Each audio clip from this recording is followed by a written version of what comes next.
Hey, what's up, everybody? This is Lindsay Lerner, and you're listening to The Cost of the Status Quo. More people than ever are questioning why they do what they do and forging their own path.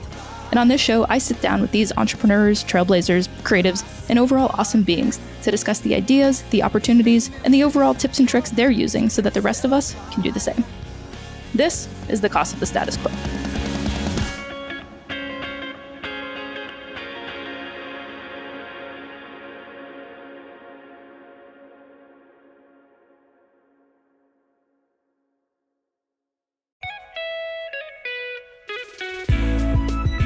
Elevate your sound game with Felt-Right, the perfect upgrade for your recording or office space. Our producer Andrew has been pushing for a better recording environment. Say goodbye to basic egg crates and hello to stylish felt tiles that not only reduce 35% of ambient noise, but also show off your unique design sense. And the best part, these tiles are made from recycled bottles, making your recording space both stylish and eco-friendly. Get 10% off at feltright.com with code CSQ10. That's CSQ10. Let's give Andrew and you, our listeners, the top-notch sound that you deserve while making a positive impact on the planet. Share your creative Felt-Right designs with us and join the sustainable sound revolution.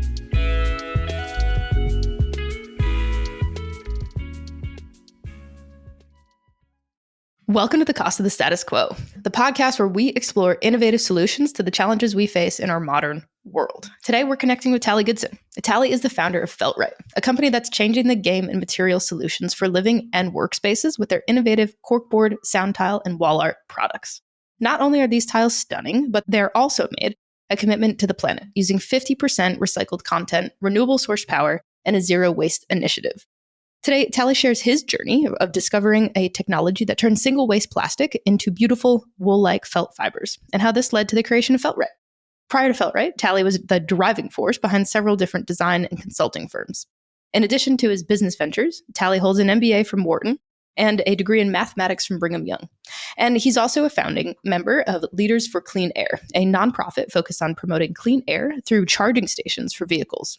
Talley also has founded the Full Circle Foundation, which focuses on women's micro-savings groups in Senegal and Nepal.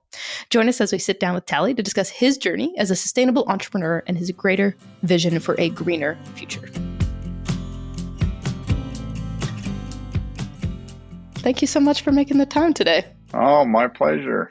Oh, happy to do it. I'd love to start truly at the beginning of where you grew up and how you think that has shaped your perspective. Yeah, for sure. Well, I live in Salt Lake City right now, and this in many ways is home. I moved here when I was 12 years old, and prior to that had lived in Manila in the Philippines with my parents.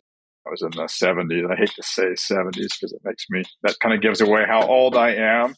But yeah, I lived in the Philippines for a while with them, and we spent time traveling around to these really remote areas. And my dad and I learned how to scuba dive when I was 12 years old. And I just have these sort of amazing memories of these really pristine, unspoiled reefs. And like the water was super warm and crystal clear, and you'd put your head in the water with this mask on.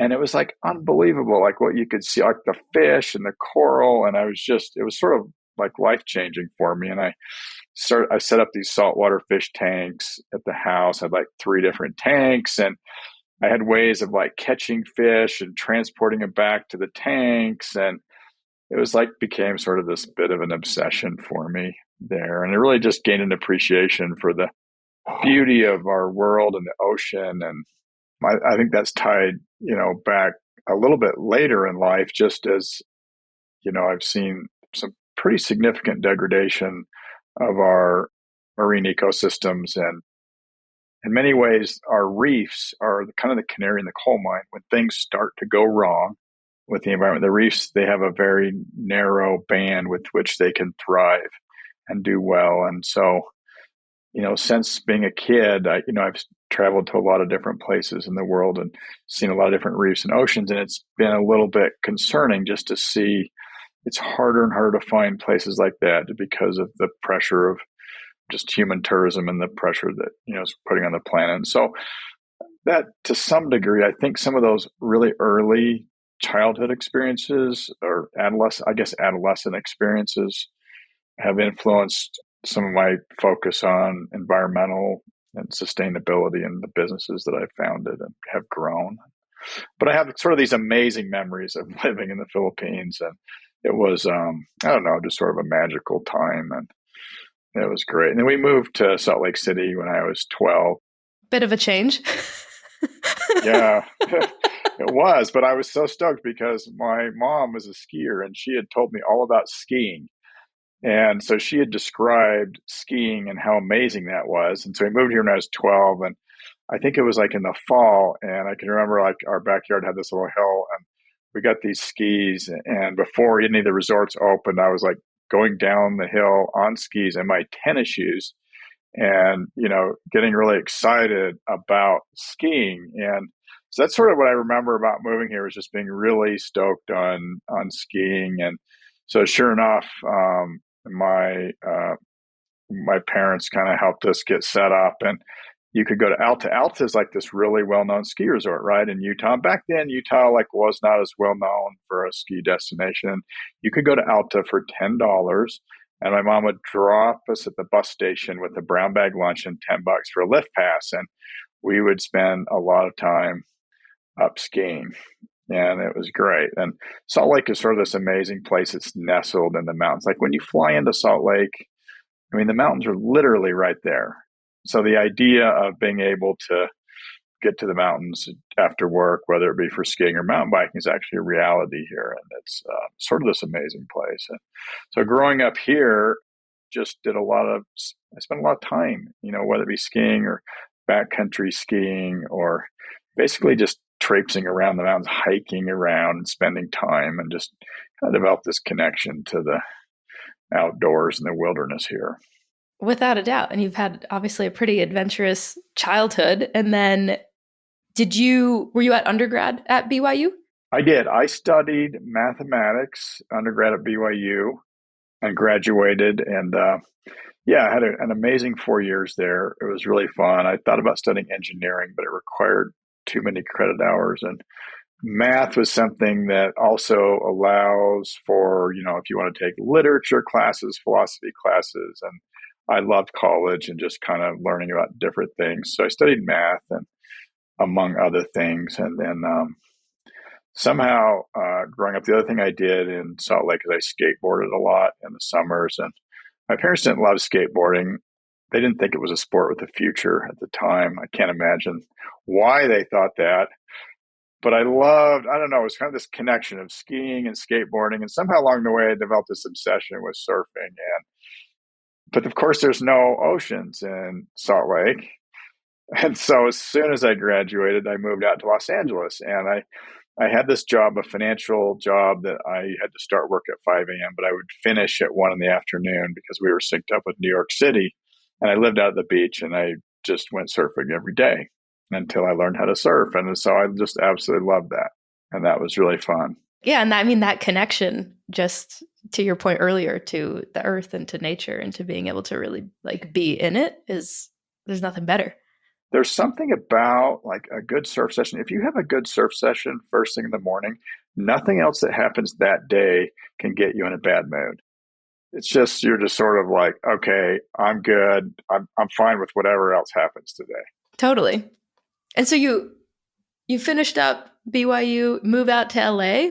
And then moved out to LA. And then I served as a volunteer missionary for the LDS Church for 2 years in Taiwan.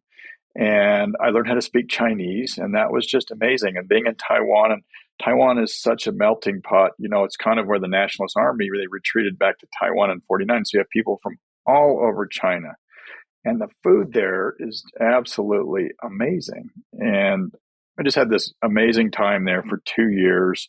We did just a lot of service, met a ton of people, and, lived like super simply and frugally, and learned the language and had a great time. And I moved back. I came back to Salt Lake, and I was doing some graduate work in comparative literature. I met my wife. We met and dated, and then ended up getting married.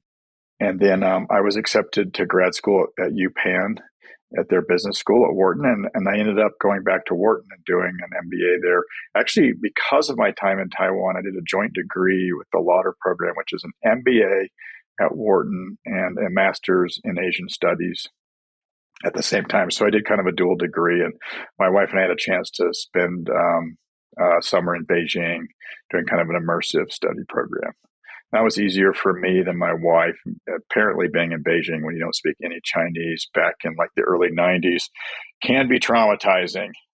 And so my wife is a super good sport to sort of put up with that. And I kind of thought it was great. And then, like a month in, I'm talking to her about it. She's like, I'm not having as much fun as you are over here. Yeah, that's a little bit of a different experience for sure. But we did buy like our little bicycles when we were riding around. So anyway, I graduated. I took a job with McKinsey down, and McKinsey's a management consulting company. And I worked for McKinsey for 5.5 years in Texas. And believe it or not, in South Africa. I watched the movie Endless Summer 2. And Endless Summer 2 has this amazing surf footage. And I came home, we were living in Houston, and I said to my wife, McKinsey has an office in South Africa. How would you feel about moving over there? Because the waves are amazing. That's beautiful there. And it's beautiful. And she's like, well, I'm game. Let's try it. And so we are actually just like put in for a transfer. We moved to South Africa. It was super fun. Our second child was born there. And we did surf Jeffreys Bay, which is sort of this mythical surf spot. So, yeah, I mean, that's probably not the best reason for wanting to move to South Africa, but it seemed like it made a ton of sense at the time. And we had this great time. We met amazing people, and it was just after apartheid, and Nelson Mandela had just been put in power. It was a very optimistic time in South Africa, and they had just won the World Cup in rugby, and there was this poster that was very famous, and it was all about the final kick that led to the South African rugby team's victory. And it was just a fun time to be there. Wow. I mean, so many different cultural immersion experiences that you've had.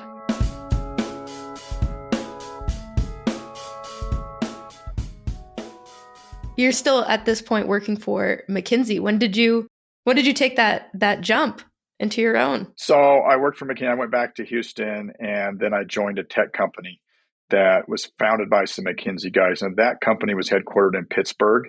And we moved to Pittsburgh, but we were growing. It was like right during the tech, kind of that first tech bubble in 2000 and kind of like 99, 2000. And we were growing really fast, and we needed, ICE agreed to help grow their Asian operations. So when we moved to Singapore, I basically set up offices in like 10 different countries and grew that business. And it was super fun again. And it's interesting, like the things that I remember, like the business was really exciting and great. And we took the company public at like a $13 billion market cap. And it was insane. Like the company is called Free Markets, and we pioneered reverse online auctions. It was really awesome.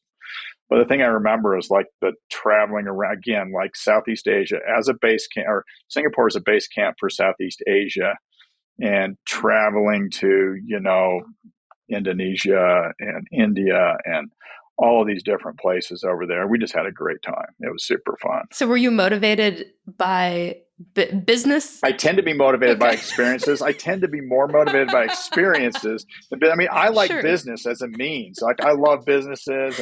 And the one thing I did learn over there is like, I love building businesses. And so that was the first time in my career where I had a chance to I just literally went over there and they said, okay, build the business here. And that turned out to be so fun.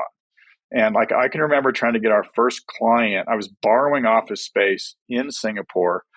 And I went down and pitched this big pharmaceutical company in Sydney, Australia. And they're like, well, before we sign this contract, we want to come and see your operations. I'm like, oh my, that's going to be interesting. And so I went back and I'm like, okay, look, I need some people like who all look like they're working in this space. Can we borrow some bodies? Can I borrow your corner office? I need this to be my corner office for like a couple of days when these guys visit. And I need a giant sign. And my office manager at the time, like, can you get me a huge sign that says Free Markets Asia? And so we got all that set up. They showed up. I invited them into my corner office. And they're like, yeah, this looks great. Okay, check. And we signed them. And from there on out, it was like, great. And pretty soon we did have our own offices, but we kind of had to fake it till we made it a little bit just to, inspire confidence in some of those early clients. And it was just really fun to like build the business over there. And that sort of gave me the bug. Like, okay, I am actually fairly good at like, building companies, and this is really fun. And then, like 2 years later, my dad had been like working on this idea of like this decorative material. It was made from recycled plastic, and it was a translucent resin. It encapsulated these different decorative inner layers in the translucent resin. And he'd been like working on it for a long time and had not made any money and had burned through a bunch of, there was like, it seemed pretty dismal. Like at the time, like, okay, that doesn't seem like a great idea. And then just around then, he got this one customer who kind of signed on. It started to grow, and I started to see, and I just kind of had this feeling like I should quit my job and I should move back and buy that company and grow it. And I'm like, you got to be kidding! Like that sounds like, my wife's like, that sounds like a terrible idea. And I don't know. I think sometimes those decisions are just like, I just kind of had this gut feeling like that. And so I talked to her about it. And she said, if you really feel like we should do that, then I'm okay with it. And she's like, you go there first. I'm staying here in Singapore. And meantime, you move back to Salt Lake and you see if it's a go or not. So I did. I moved back there, and it was just crazy. Like the first meeting was with the landlord, and he's like, okay, you guys are 8 months behind in rent, and I'm throwing you out next week. And I'm looking around going like, okay, so do we have any cash? Like, oh no, we don't have any cash. I'm like, oh, this is going to be really fun. This is going to be just great. And and that was just like the first of many things. They had no capital. So I had to go raise money. So I'm like, well, okay, without money, we can't do anything. So I just packed a carry-on bag with like a bunch of white shirts and ties, just like the most very simple wardrobe. And I flew around to like people I'd worked. I just said, went corner office to corner office, people I'd worked with at McKinsey, free markets, higher net worth people. I'm like, hey, look what I'm doing. Check this material out. And they're like, well, I don't have any idea about that, but you're a pretty good guy. We'll write you a little check. And so I raised like $1 million. It took me like 3 weeks. I raised $1 million, and I'm not coming home until I have $1 million raised. And so I just stayed on the road until I had $1 million, because I knew I wasn't there to fail. So if I was to succeed, so I just stayed out there. Okay, well, and so then I got $1 million, and I came home. Have you always been somebody who sets a goal, achieves it, sets a goal, achieves it? Like, no, it's more like burning the bridges. It's more like necessity. We all perform better when there's no option. And the failure is just simply not an option. And so it's like, if failure is not an option, okay, well then, so what do we need to do to succeed? It's really not so much like, oh, I'm really excited about this. At that point, it's like, I can't even believe I got myself into this. And now I've got to make it work, or I'm going to look like an idiot. So you've got money in the bag and you come back. Yeah. And so finally, I come back, and that's when the fun really started, because then that just evaporated, because it's like, oh my word, it's going to take so much more money than that. And then there's things like, oh, we owe the IRS like all this money that we haven't paid them. Oh, and there's like a loan shark guy who has title to all the equipment, and it's bearing an interest rate of 30%, all this stuff. And I'm like, holy, this is crazy. Now I'm even in worse shape, because now I've borrowed money from everyone I know. They've put money into it, and the plane is still aiming towards the ground, and it's going to hit the ground, and then I'm never going to be able to raise money again. And so it got really kind of intense. And I can just remember like hyperventilating in the hallway. I'm like, okay, this is terrible. Now what am I going to do? So long story short, I then approached some institutions, and I had to restructure a lot of debt. A lot of people had pieces of paper. They were like, well, you guys your dad borrowed this money a long time ago, and now I want to get paid back. I'm like, guess what? You're not getting paid back. I'll convert it to equity, or I'll cross out that number and write a new number on there, and that's what you're going to get. Otherwise, the whole thing goes up in flames, and we all get nothing. So I had a lot of those conversations, and my wife's like, I think your personality is actually changing a little bit. Like, you seem kind of like aggressive, and I'm like, yeah, this is really fun. This is what I've been doing all day. And so little by little, just sort of kind of took the thing through bankruptcy, outside of bankruptcy, restructured a bunch of stuff. And then was finally able to raise a real round of financing from 3 private equity groups. One of them had been an investor in the tech company that I was involved in. And I had a relationship with them, and they'd made like 100 times their money in the last company. And then, so they were super happy. And then another one was a local private equity firm in Salt Lake called Peterson Partners. they were kind of the lead investor. And then there was a group in Dallas, and I put together a round for around $4 million. I raised about $4 million. Once we had that capital, I was then able to step back. Okay, now I can actually breathe for a minute and figure out, how to make the product, because they didn't really know how to make the product. It was like a 30% scrap rate. Like, oh, guess what? It's really hard to make money when you're throwing away 30% of what you make. That's not good. My brother was working at the time. I'm like, dude, I'm going to move you in the middle. You're going to move your desk in the middle of the factory until you figure out like why in the world everything is why we're scrapping so much product. So we did that. And then I was able to hire people. Basically, I went and hired people. We had our first sales meeting. It was sort of like a ragtag sales team that was like people that never heard of the product. And we started out, and when I took over the company, we had about $2 million in revenue. Long story short, we got things going and we grew it to $100 million over the course of 10 years. And so it was sort of a phenomenal success story. And everyone kind of looks at the successes, but literally the first year or so was a complete nightmare. And just like, I can't even believe it.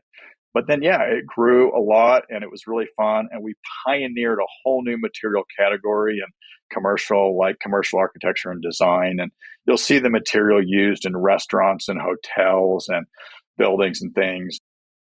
Yeah, it turned out to be really phenomenal and it was really great. But we just kind of had to get like the initial, we had to kind of all that restructuring. We ended up building a great team. We had a terrific sales force and grew the company. And then at some point, I needed to create some liquidity for my investors, and we were approached by Hunter Douglas, and they offered to buy the company. And in some ways, I'm still sorry I sold it, but at the time, I needed to create some liquidity for those investors. And I was interested. That was kind of the first time I'd raised money. So for my thinking, I'm like, well, let's go ahead and make sure they get a good return. I wanted to make sure they got a good exit. And I mean, they were your personal relationships too. So yeah, they were. So everyone's happy. Everyone's all happy. They all made a great return on their investment. And I had a contract to keep running the business, and it was good for a while. It was kind of an earn out and this kind of thing, and it was profitable. And then after a while, it started to change and became less fun. It felt like someone else's company. I did all along the way, though, have the opportunity to do lots of adventures and spent time climbing in the Himalayas and Denali, and also did a lot of philanthropic. We were very focused on social equity, and so we did a lot of work with micro savings groups in Senegal and in Nepal. And I think we had 6,000 women in our micro savings groups that we supported that were helpful with some of our philanthropic work. And then also, where did that motivation come from to work with them? I was over there looking for some decorative interlayers that we could use in our products, and we came across some little workshops.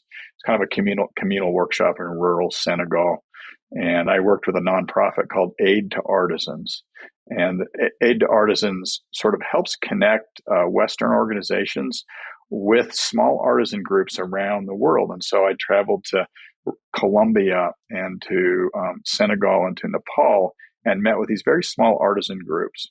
And we began to purchase things from them. And as we did that, we found that there were ways to help in the surrounding community. And so we began to help with like drip irrigation systems to grow cotton, because, for example, in Senegal, they can only grow the cotton they use to make the fabrics that we purchased 3 months out of the year, because it only rains 3 months. So we helped them set up drip irrigation systems and wells. And then we found that these micro savings programs were really helpful for the women tend to be present in the village. The men tend to be more migratory. Like when you go to the villages in rural Senegal, you basically just see women and kids, and the men kind of go to Dakar to earn money. They kind of come and go, and we found that they would save money, and then at any point in time, like their husband could just kind of drop in and take whatever capital they had saved and leave with it. And so we found that the best way to empower them was to create a group of 24 women who met weekly. And then one of them was the president, the other was a treasurer. They had a locked metal box, and they would contribute, say, 25 cents a week. And over time, the balance would grow, and then they could make loans to each other. And so, like, one woman started a business making soap, and she used the loan to buy the raw materials to make soap. And another woman literally just bought a whole bunch of ibuprofen in bulk, and then she would sell them one at a time to other women in the village who needed like ibuprofen. And so it was just like a simple thing that we kind of came across as we spent time. And I would literally take my design team to these small villages, and they're like, where are we going? Oh, we're going someplace where there are no hotels and we're staying in huts. And it was like a communal kitchen that cooked all the food. And so at night you're sitting outside, and it was just a total adventure.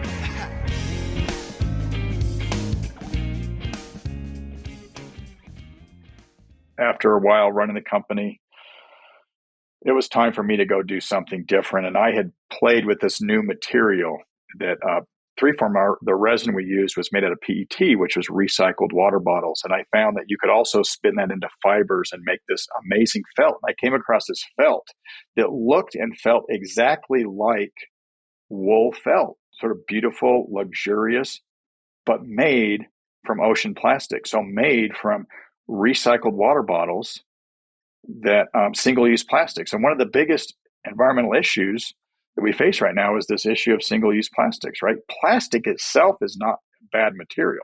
Plastic is a durable material that can last a long time and all these things. But when you use it for a water bottle, like that's super wasteful, right? Because it's going to end up in the ocean or something. And so the idea that this beautiful wool material could be made from recycled single-use plastic was super appealing to me. And we looked at it, and I started while I was still at my previous company. I began to just basically pioneer the concept of using this sound dampening. And we also found it absorbs sound really well. So you put it in your room, and it absorbs like 35% of the sound that's bouncing back and forth. Sound tends to bounce back and forth between hard surfaces, and you need somebody to interrupt that to kind of capture those sound waves. And I was super excited to find out that this material did that, and that it like interrupted that sound. And so I started that business. I left 3form, and I negotiated to take this little company with me, rebranded it as Felt Right. That was in 2020. That was January of 2020. Basically founded Felt Right just as the pandemic was getting started. And so I had such a different approach to this. But I've really taken, by necessity, taken a different approach to growing this business without, my wife said, listen, first of all, I didn't want to raise money this time. Like I didn't want investors. I wanted to fund it myself. And my wife says, I'll tell you what, I'll fund half of it. You fund half of it. Here's the deal. If it's not cash flow positive, after year one, we shut it down. Ooh, dropping the hammer. Well, okay. Yeah, totally dropped the hammer. She's like, I'm not going to allow you to go out and just like, blow all of your money. No. Okay, so it's not cash flow positive after year one. We're just shutting it down. Agreed? I'm like, okay, agreed. And so I approached the whole thing, with a little bit of had to be pretty thoughtful about taking on expenses. And I used a lot of contract expenses, the idea of kind of a distributed team. So we had our digital marketing people. They weren't really employees, and developers and designers and all the help we needed. Even contract manufacturing here in the U.S. It is made in the USA. We did have to bring things in from overseas. And as you mentioned, that became super interesting during the pandemic, but really kind of took this new approach. And I gained it has been the most fun thing I have done forever. I think it's been more fun than skiing and surfing. And, on any given day, it's been just amazing. And so I've learned, this is an e-commerce business. I said, listen, my last company had 100 salespeople. And this business, I said, I want this to be an e-commerce business, and I want it to be accessible to everyone. And so whereas our 3form product tended to be quite expensive, quite complicated, I wanted to do this differently. And I wanted this to be accessible to anyone who needs it. And so and that has really been the case. People see it. It's something new, something they haven't seen. And their first thing that catches their eye is just the beauty of it. Oh my word, that's absolutely gorgeous on a wall. It's sort of this beautiful wall art. And secondly, it's like, oh, you mean this also absorbs sound? Well, guess what? In the pandemic, I'm stuck in my house. I can hear my husband's booming voice down the hallway, and it's driving me crazy. What am I going to do? And so we had all kinds of customers, like, this has been the best thing in my life. This has saved my marriage. people use it for home offices and kitchen areas. You can pin things on it. So it's a great organizational tool. We manufacture and ship from here in Salt Lake City. And today we service both residential and commercial clients. It's all commercial grade material. So everything we sell is commercial grade. It has all the fire tests and everything that are required for large scale commercial projects. And today we're a standard with, Hewlett Packard. We do a lot of big buildings and things like that. And we're very easy to work with. And it's people have just kind of are discovering us, and it's been super fun. How have you experienced how Felt-Rite has really been able to shape the sound that people encounter in day-to-day spaces, and what impact do you think that has on people's overall well-being? Well, I think that, people don't always realize it, but when you're in a space that has bad acoustics, it's kind of fatiguing, whether that be working or living. But if you're in a space and that it's hard to put you don't maybe not even recognize it as that. You might even not recognize it as acoustics, but you've had the experience of, say, being in a restaurant and there's just hard surfaces all over, and it's just sort of the sound that's everywhere. And it's like, wow, I can only take so much of this. We have this trend in workspaces now towards open offices, which are wonderful and great and promotes communication, but that sound just bounces around. And so it's like, wow, so many companies, after they move into a new space, say, oh my word, we have to do something about the sound in here. This is terrible. And so we're like perfect, like what I would call a day two product, because they don't think about it until they move in. It's like, okay, what can you do for us? And we've had so many companies that we've helped out, like, okay, here, we can help you. We actually have an acoustician on staff. We have an acoustical calculator. We can prescribe how many square feet you need on the wall in order to really take that reverberation time down to the point where, oh, okay, I feel good again. This feels comfortable. This feels more comfortable, and you're more productive. You just feel you're just less fatigued at the end of the day working in a space that has decent acoustics. We do pet shelters. So we had a lot of these rescue shelters, and those places are super loud, right? Because the dogs are all barking. I don't think the cats make much noise, but the dogs make a ton of noise. And so we do all these pet shelters. We have a lot of clients who call us up and say, hey, we're in a pet shelter. And sometimes we'll help them. We'll give them a discount or donate, because they're like, yeah, we're a nonprofit. We don't have much budget. Could you please send us some of your rejects or something like that? And so we do. We also, it's interesting, we do a lot of classrooms, and sensory inclusivity has become an issue that more and more people are aware of. There are kind of certain kids that have a harder time dealing with kind of a lot of light and sound. And so we create these things called calming corners.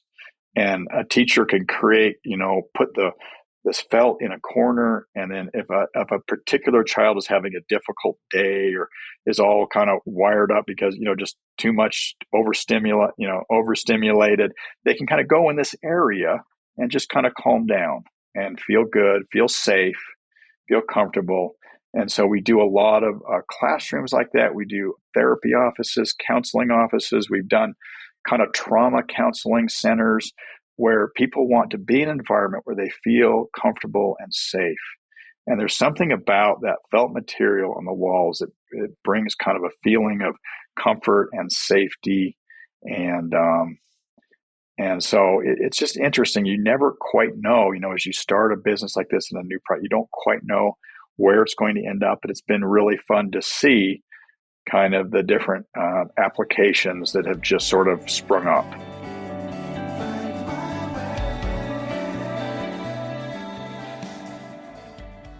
At the beginning of our conversation, we started out, you were talking about truly living for the chase and of the experience. And so now you're really, you're providing an enhanced experience to people in all of these different scenarios, which is incredible. I love the outdoors, first of all. I love all things outdoors, whether it be alpine or ocean, but I also feel like our interior spaces could be more inspired maybe than they are. Yeah, when you're in like a space that's inspiring, you just feel better.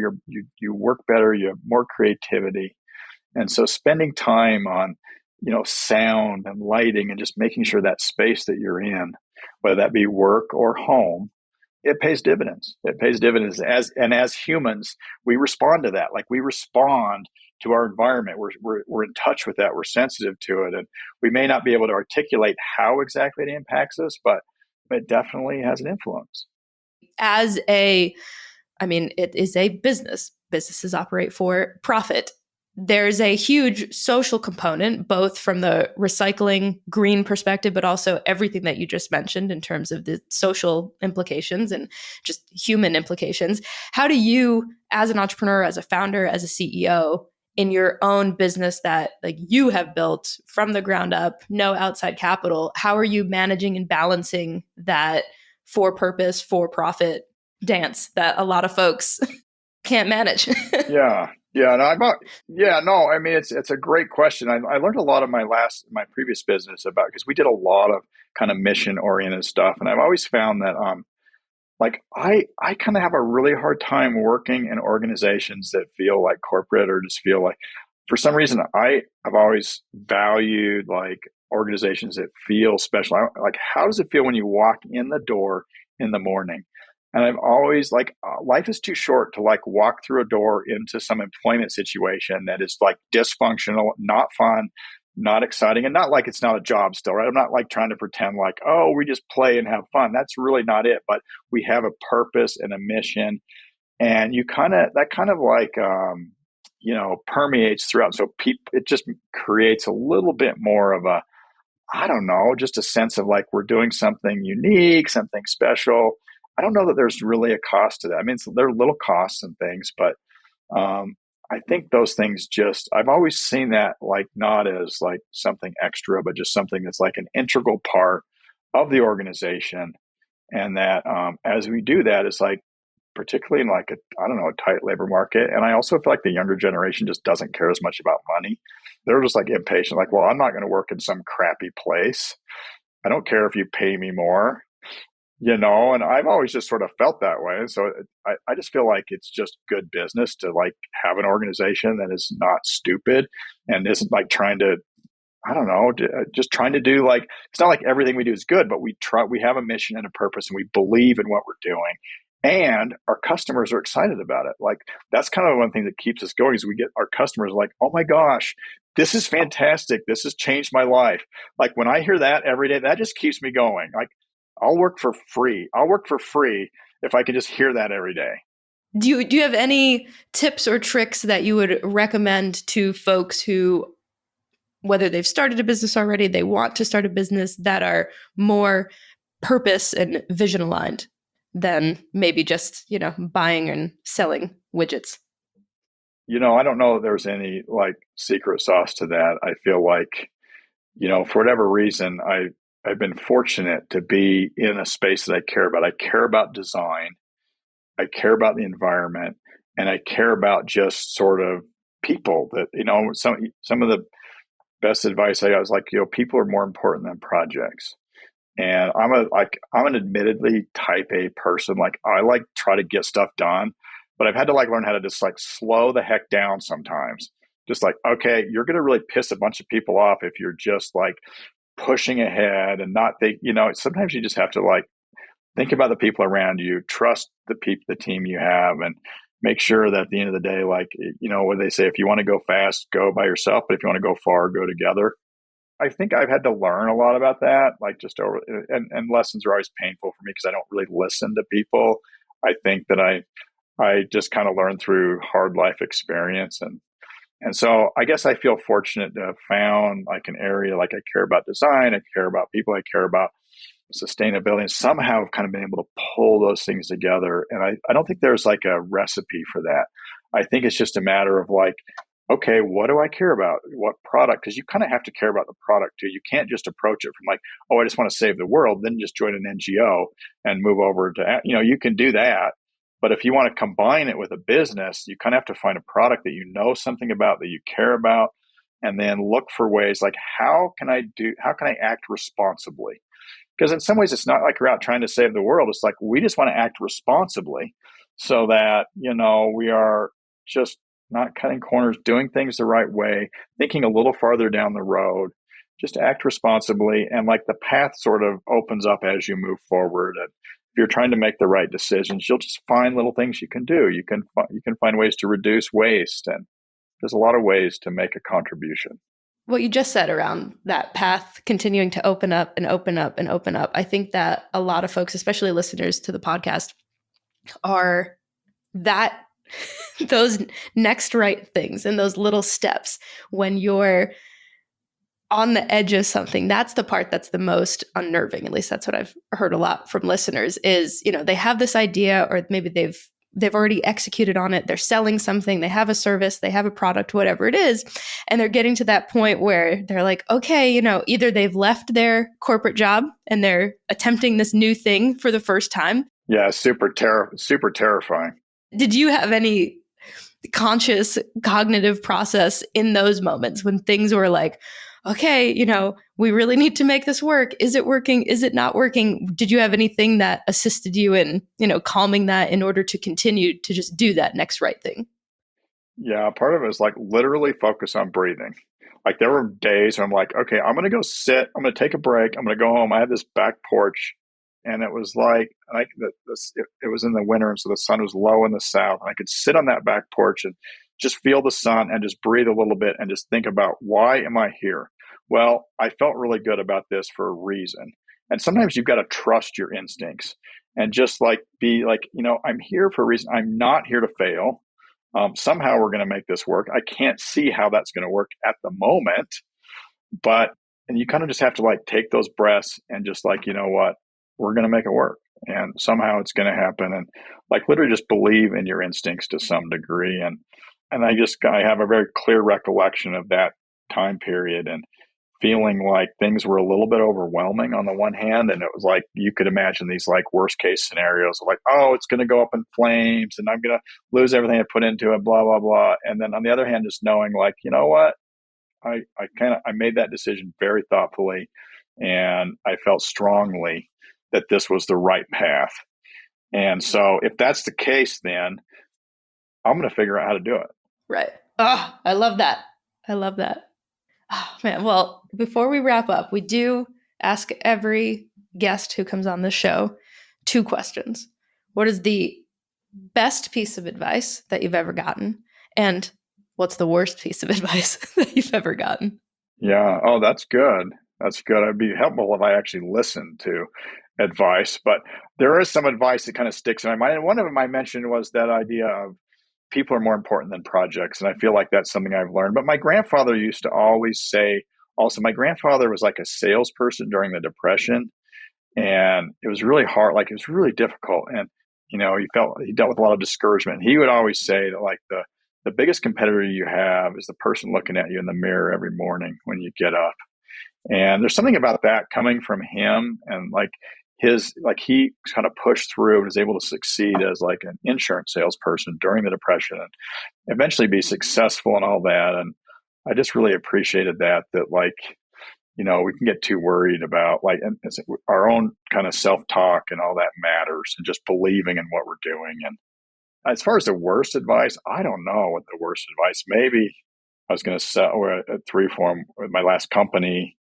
I got a lot of advice saying I should sell the business because of this and that. And I probably, looking back, there probably would have been maybe some better options than that. But I don't know. I don't really hang on. I have this really short memory, which is another great entrepreneurial characteristic.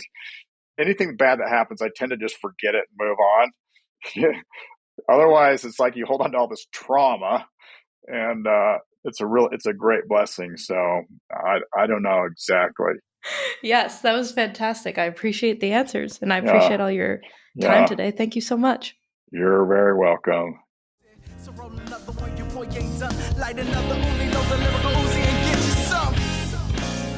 Thank you for listening to The Cost of the Status Quo and learning the wisdom, stories, and ideas that will have you feeling inspired and ready to take on the world. If you've enjoyed this, please remember to share, rate, and review. It means the world to me and the team putting it all together. If you're looking for more information, you can find us at costofthestatusquo.com or on Instagram at costofthestatusquo. If you've got any questions or curiosity about me, you can find me at lindseylerner.com. That's LINDSEYLERNER.com or on Instagram at Lindsey Lerner. Thanks again for listening. Hope you have an awesome day.